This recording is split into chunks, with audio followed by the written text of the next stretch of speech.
It's worth um, printing out a page or two of your score before you kind of sign off on it, just to see how it looks like on an actual page. Because, you know, most people still look at music on pages. There are a few that use iPads, and that's great.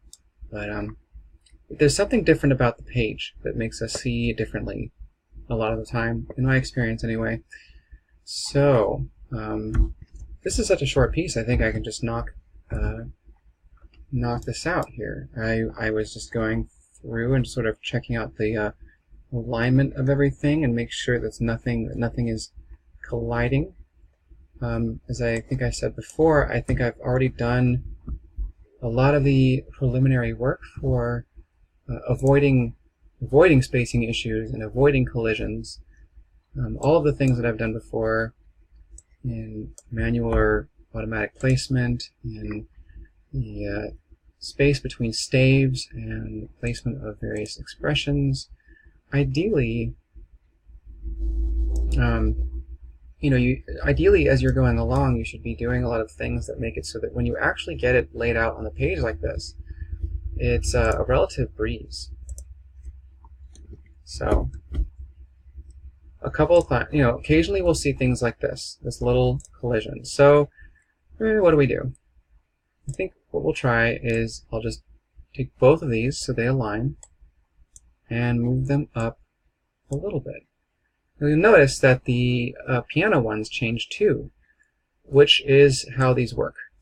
When you grab the top one of any tempo type of expression and move it, it's going to move all of them.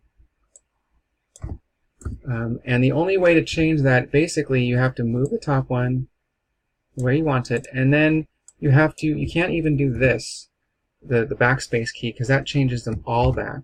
So you have to manually drag this one back down to where you want it. Yeah,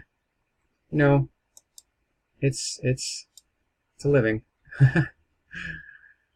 As long as Finale is weird, I will have a job.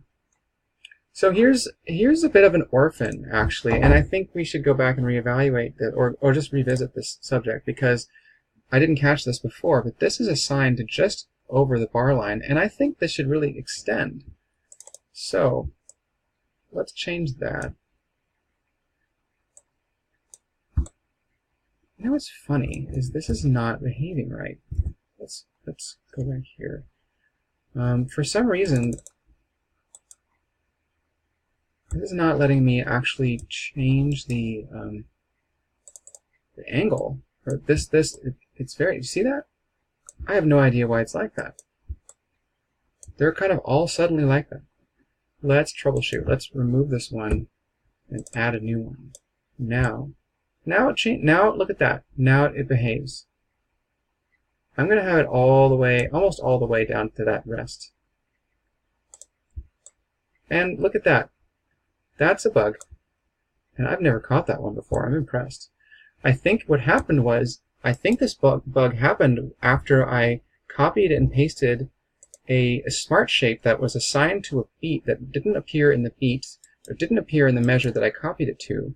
Remember earlier I did that, and then they wouldn't adjust right. That's really silly. That's very funny. I'm more amused by that than anything. Because, no, that's fine. Oops. Alright. Anyway, we fixed that now. That's much better. They see that long taper. That's what they're after. Although I might have to ask the client about that, because the taper was so short earlier, it was ending right after the downbeat, which made me think that maybe the taper should end before the end of the note.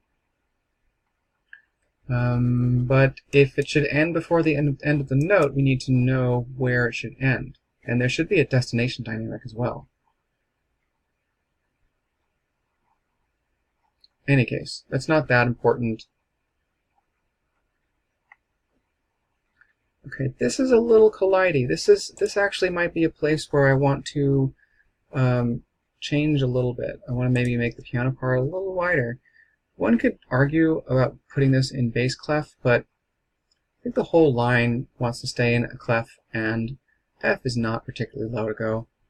So we'll just keep that like that. Oh, do you see that? That hairpin, I didn't catch that before. That's assigned to the wrong staff. See how when I move this up and down, it moves with the staff, which I don't want it to do with any piano staff. I want to be able to move the bottom staff and not have anything move, unless there's something specifically assigned to that. That's better. Unless I have a dynamic specifically assigned to the left hand, I don't want that to move when I move the staff. So, looking pretty good. I'll skip ahead. And I'm almost done here, except there was one area with the lyrics. Now, when there's a lyric collision, you have more than one choice as to how to fix it. The probably correct version is to change the bassline. So you have to go into the lyrics tool and go to type into score.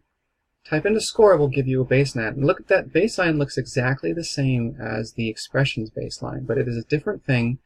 And the lyric tool actually allows you to adjust the basslines at least slightly less haphazardly than just by clicking and dragging. The expression basslines here, to my knowledge, there is literally no way to adjust these outside of clicking and dragging them individually. There might be a plugin that changes it, but it's very strange. It's a very conspicuous absence. You know, not being able to enter in an actual value. You have to drag with the mouse to that value. That's just a big gap. But this lyric basslines are a little nicer.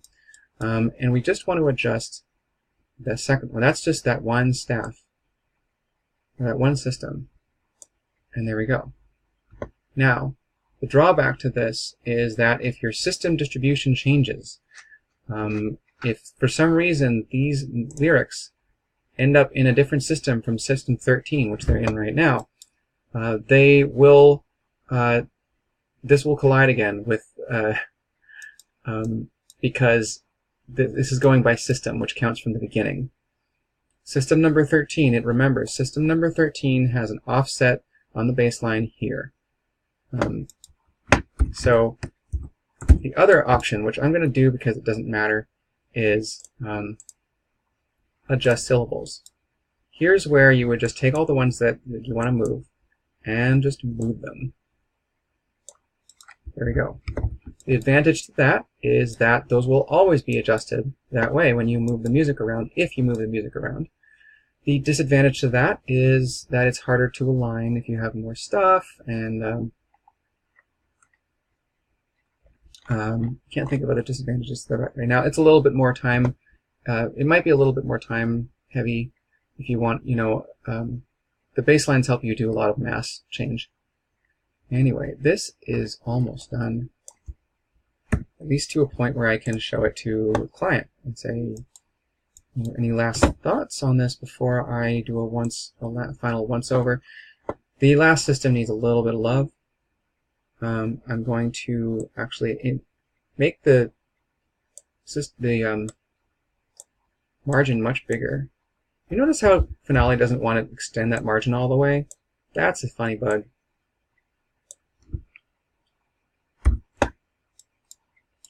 That will give room for the dedication. When I space systems evenly, it won't collide. It won't collide the music with the dedication at the bottom. One of these is going to go. I'm not sure which one yet.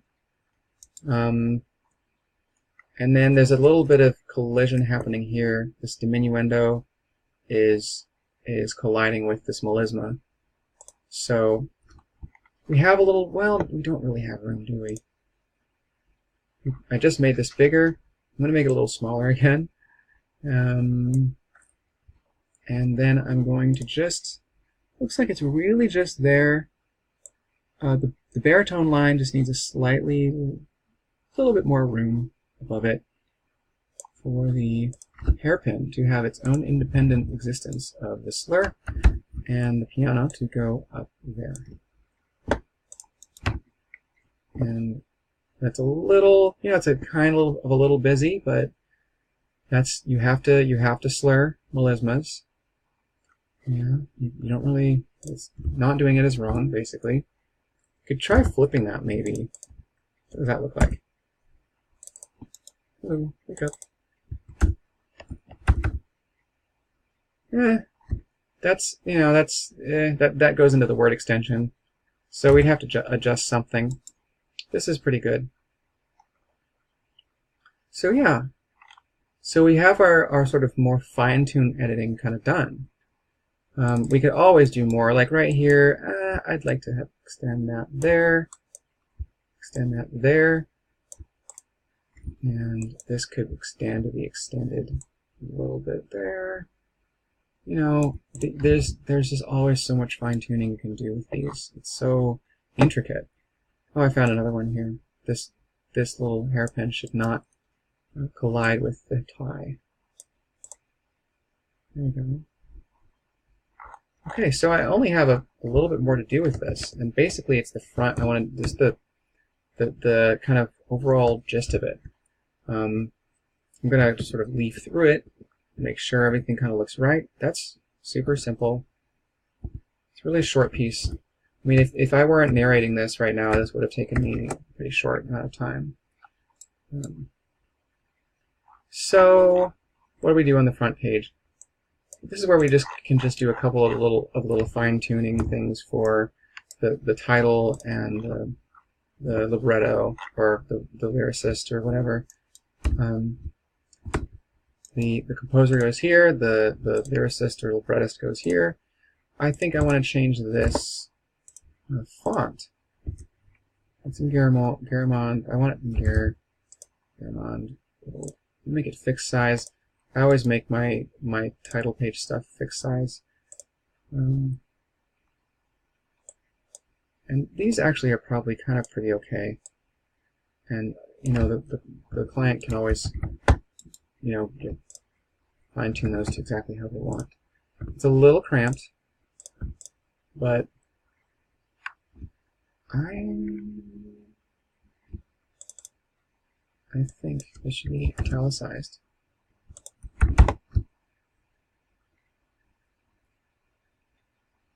Or the other way around.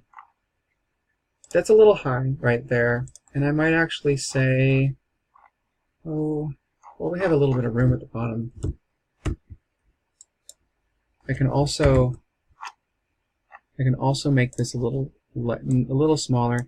Now, I normally don't like doing this, but for first and last pages, special pages, whatever, it can be nice to make sure that the first page looks extra nice, and that the title looks good. And so I'm going to actually take the title down a little bit, and I might.